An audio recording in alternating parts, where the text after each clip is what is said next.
Hello, my name is Christy and I go by Chris D. Lynn. And here on this channel, we talk about books, we talk about writing, and we talk about whatever I am creatively interested in. And today is going to be my April reading wrap up and my May, May TBR, because I tend to like to do these in one video. So let's get started with what I read in the month of April. Okay, before we get started, let me explain my rules. Every beginning of the month, I choose 3 books to read, a physical, an ebook, and an audio. But for the month of April, because my kids had spring break and I just needed a brain break, I read about 6 books this month, and that is not my normal. It's me speed reading. I also discovered that reading it back as I'm reading it helps me comprehend the story and read a lot faster than I normally do. So I got through 6 books this month. We're going to talk about 5 because the 6th book is Caraval and I'm still reading that one. I'm halfway through. So we're going to count that one as my May read. I count the books I read the month I finished them. So it's probably going to be finished in May. Okay, so let's get started on my reading wrap up. First book on my list is Anathema's Curse. This book is an independent self-published book. It is about fae and magic, and it is a lot of fun. I had so much fun with this book. It gave me a Court of Thorn and Roses vibes, and yeah, it was a good book. I can't remember the 2 brothers because there's a king of the spring realm. I think it's called realm.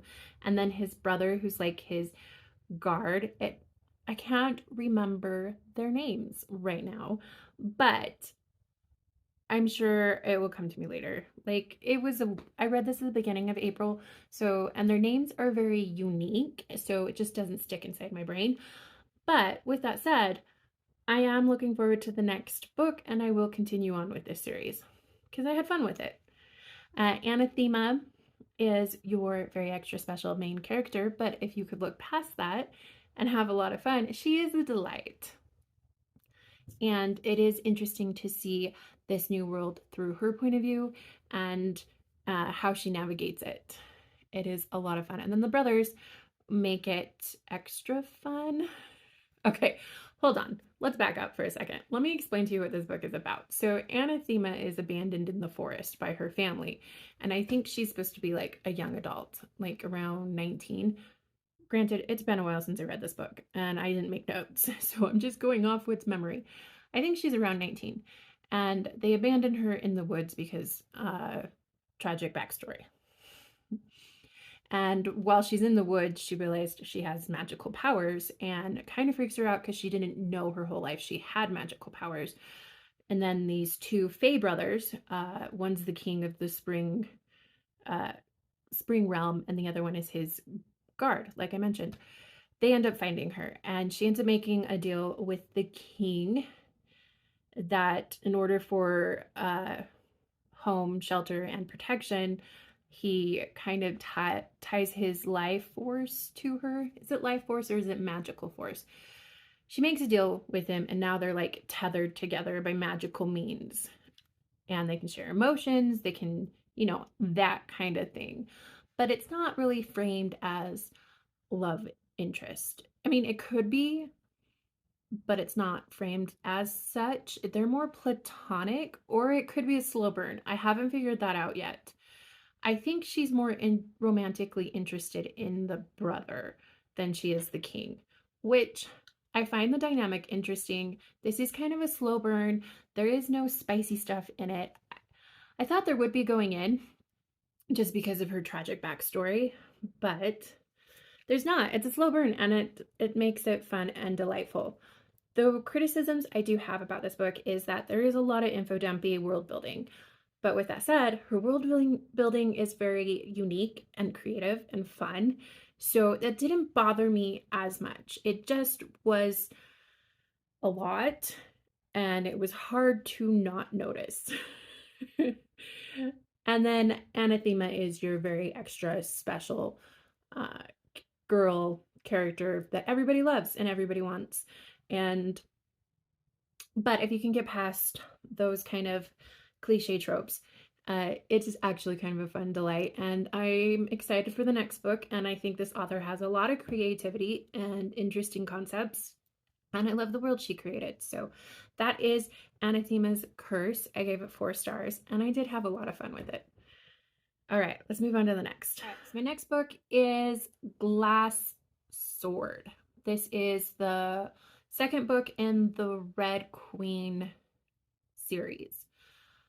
I had more fun with the first book than I did with this book, but I do like the world, I do like the characters, and I like Mare and Cal together, so I am going to read more. The problem is, I didn't really like this book that much.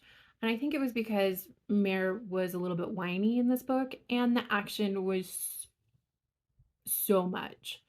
I felt like I didn't have time to catch my breath. If there was a moment when they had like a bonding moment, a time to slow down, a way where she can like decompress her emotions, I think I would have enjoyed the book a little bit more. And then it ended on a cliffhanger. But other than that, so I gave this book a 3-star, but it was fun. I do have to be in a mood to continue reading these books, so I don't know when I'm going to pick up the next one, but I do want to continue the series. I did have fun with it, and yeah, so that's all I have to say about Glass Sword. Okay, so my next book I read was the Mercedes Thompson series by Patricia Briggs.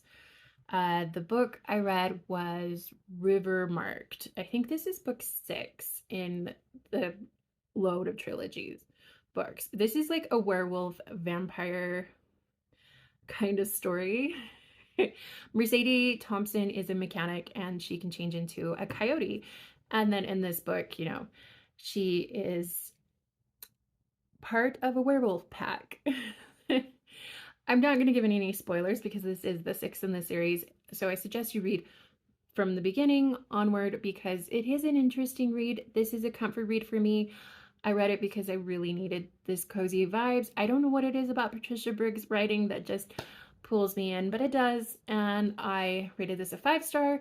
I really love the series and I'm going to continue on with it. Okay, so the next book I read was The Librarian of Crooked Lane. This book was kind of fun. I was recommended by a friend and I did enjoy this book. It's kind of a cozy mystery with a magic system intertwined into the story. The world and the story feels lived in. My only criticism with this book is the prose. It's the prose. I am a little bit dyslexic and I probably have ADHD. I don't know. I'm undiagnosed. But I had noticed when it came to her descriptions and her prose, it was just a little bit too linear. Hold on. Words hard. What am I trying to say? Her prose were a little bit timelined. Like she did tasks and then went through those tasks in a rhythm order.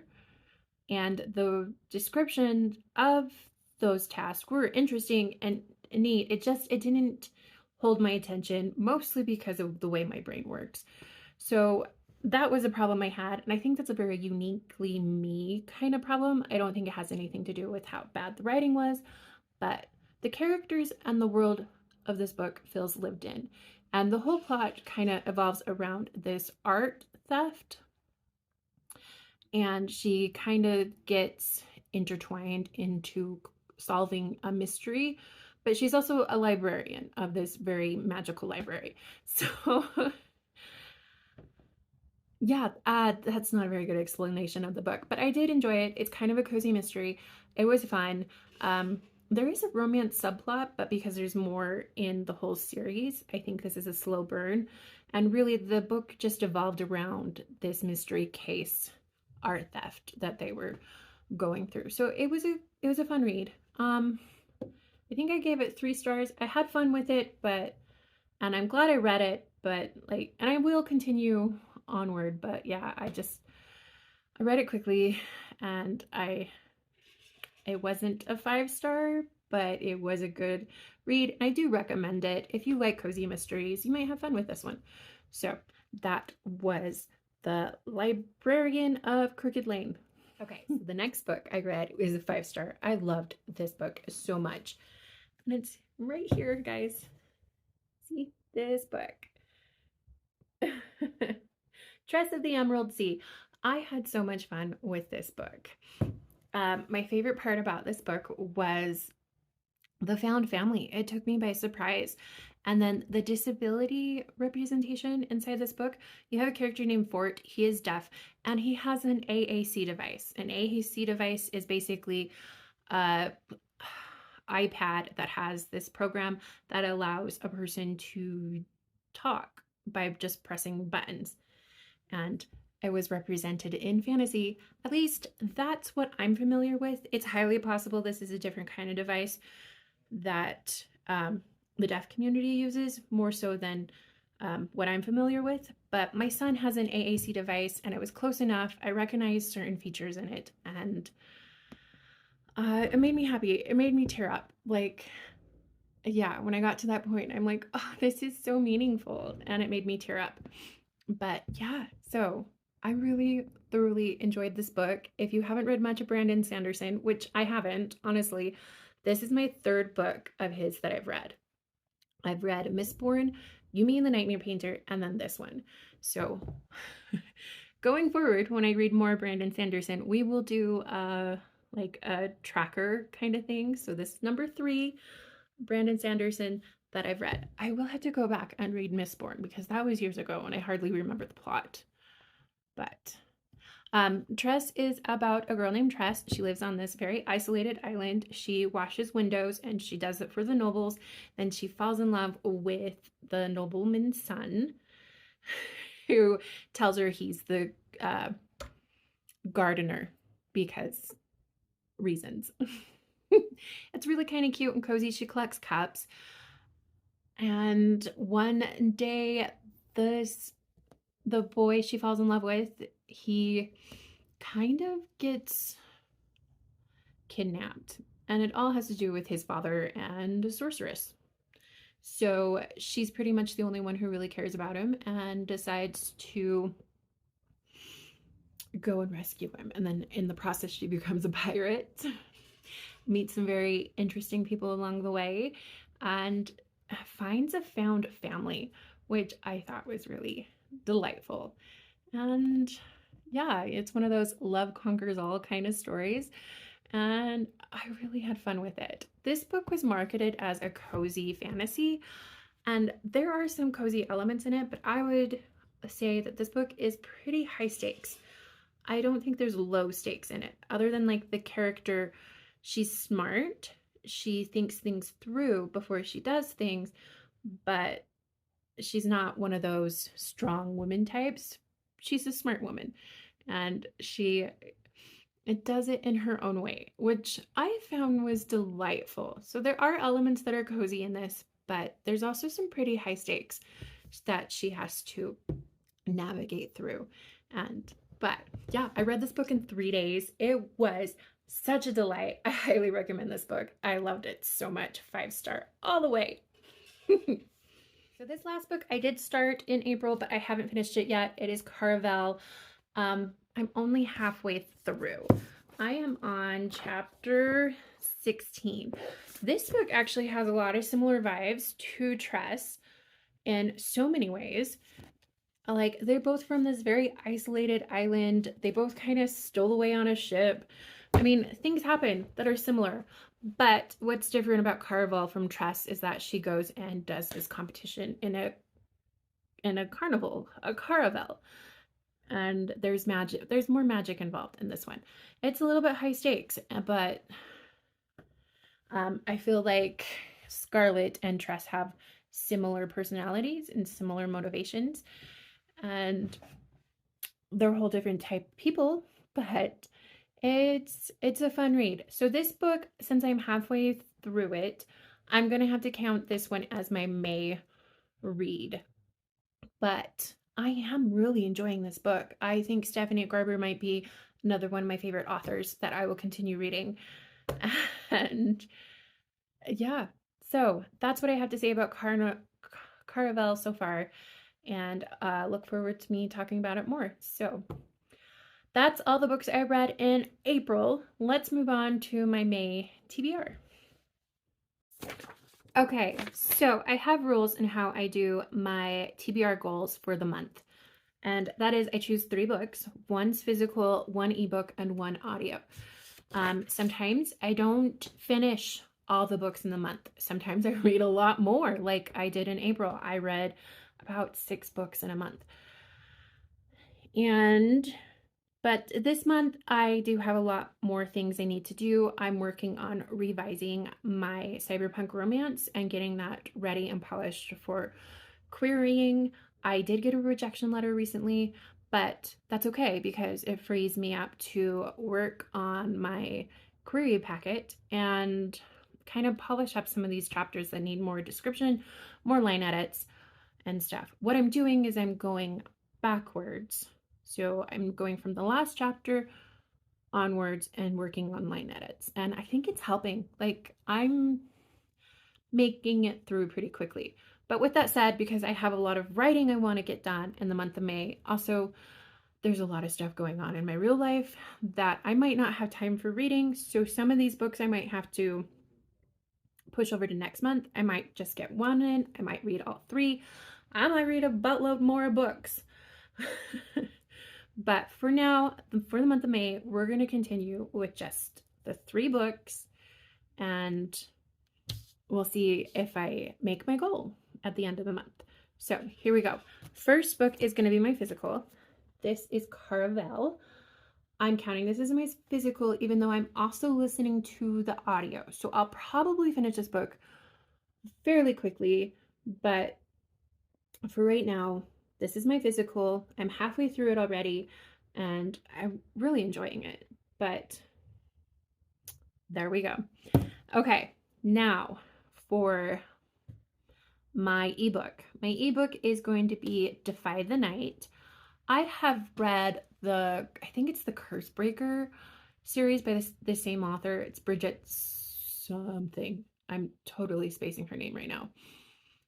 But so it was, let's see, what are the Curse Breaker? It's A Curse So Dark and Lonely, and then the rest of the books. I can't remember the titles, but I read the 3 of them because it's a trilogy, and I really enjoyed it. So I'm kind of excited about Defy the Night. It is an Libby app library rental, so I do kind of have to read this pretty quickly. I might start it tonight and do the audio thing. So I'm going to put Caravel on hold and then start Defy the Night because I'm excited to read it. And then my 3rd book that I want to read for the month of May is called Get Signed. It is one of those self-help. It's going to be an audio. It's a self-help kind of book, and I'm doing a lot of research on how to make and query agents for a literary agent so that the cyberpunk romance can get into readers' hands eventually, because I think I'm going to try the more traditional publishing route because I feel like that's more my vibe. It also was my dream, so I'm going to aim for the stars and see where it leads me. And yeah, so those are my 3 books that I plan to read in May. So thanks for watching my reading wrap up and my TBR for next month. And happy reading, guys. And hope you have a nice day because this is all I have to say.